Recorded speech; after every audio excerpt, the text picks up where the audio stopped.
আমার নাম হাকিম মিয়া। পৈতৃকভাবে আমরা ছিলাম বাগেরহাটের দক্ষিণ পশ্চিমে এক ঘন জঙ্গলে ঘেরা গ্রাম, নাম কাবিলপুর। এখন গ্রামটা আর খুঁজে পাওয়া যাবে না, মানচিত্রেও নাই। সরকার সেই জায়গায় কি বর্জিত এলাকা কি বলে লাল দাগ দিয়ে রেখেছে। কিন্তু আমি জানি কেন রেখেছে। কারণ আমি ছিলাম সেই অভিশপ্ত রাতের একমাত্র জীবিত প্রত্যক্ষদর্শী। ঘটনাটা শুরু হয়েছিল ১৯৯১ সালের নভেম্বরের শেষ সপ্তাহে।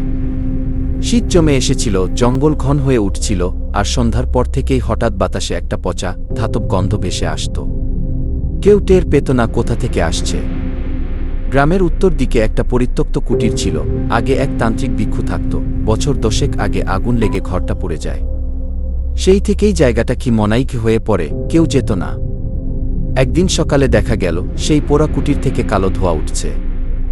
রফিক নামের এক ছেলেপিলে খবর দিল নতুন কেউ এসেছে। বড়রা প্রথমে পাত্তা দেয়নি, কিন্তু তার পরদিন থেকে যা ঘটতে লাগল সেটা বর্ণনা করাও কঠিন।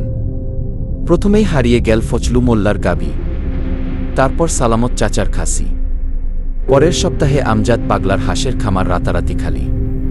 কারো কিছু চোখে পড়ে না, কিচ্ছু শোনা যায় না।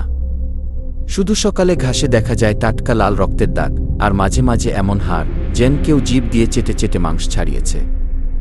আমি তখন যুবক, বয়স ৩-১, শরীরে সাহস ছিল, বুকের ভিতর ছিল কৌতূহল।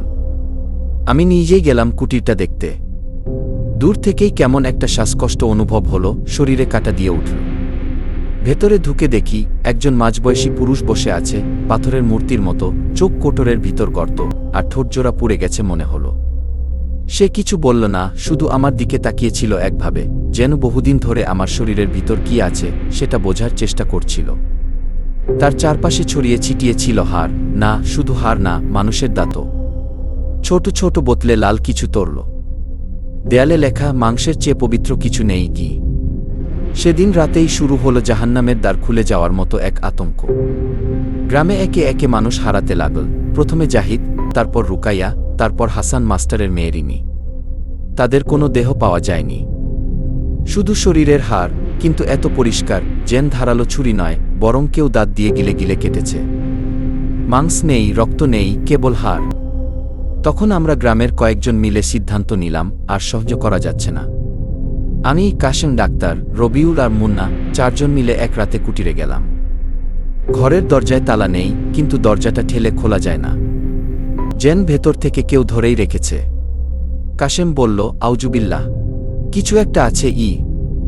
এরপর আমি আলতো করে জানালায় তাকালাম। ঘরের ভেতরে যে বসে আছে সেটা মানুষ না।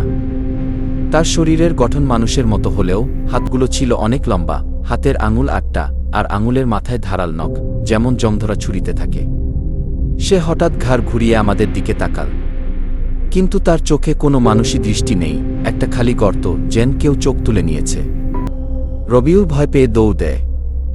তারপর সে আর জীবিত ফেরেনি। পরদিন সকালে তার শরীর পাওয়া গেল গাবগাছের নিচে।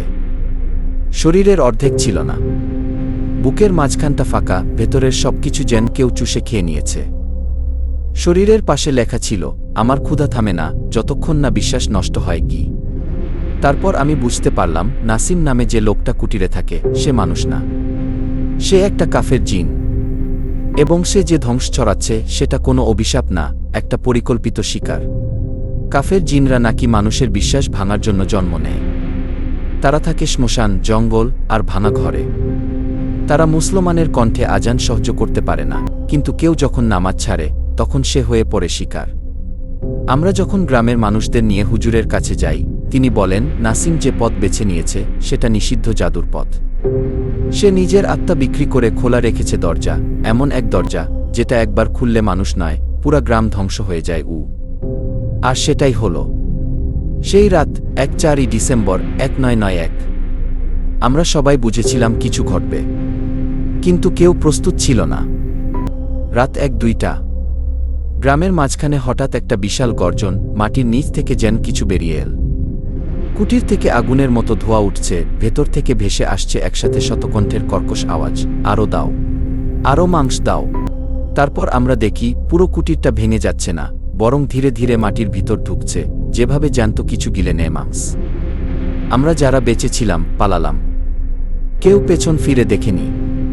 শুধু সকালে কুয়াশার ভেতর কেউ একজন দেখেছিল নাসিম দাঁড়িয়ে, তার মুখে মানুষের হাড় কামড়ানো, চোখে বিজলি জ্বলছে। আমি এরপর পালিয়ে যাই। 2 বছর হয়ে গেছে। কিন্তু জানেন, গত সপ্তাহে আমার নাতি লালচে একটা কলস কুড়িয়ে এনেছে খেলার ছলে। আমি যখন কলসটা দেখি শিরদাঁড়া দিয়ে ঠান্ডা নেমে যায়। সেটা সেই কলস যেটার ভেতর তাকে কি ডাকা হতো। আমি সেটা আগুনে পুড়িয়ে ফেলি, কিন্তু আগুন নেবে না। পানি দিই, শুকায় না। কুড়িয়ে আনা কলসটা এখনো আমার ঘরের এক কোনায় বসে আছে, আর মাঝে মাঝে আমি রাতে শুনি, আরও দাও।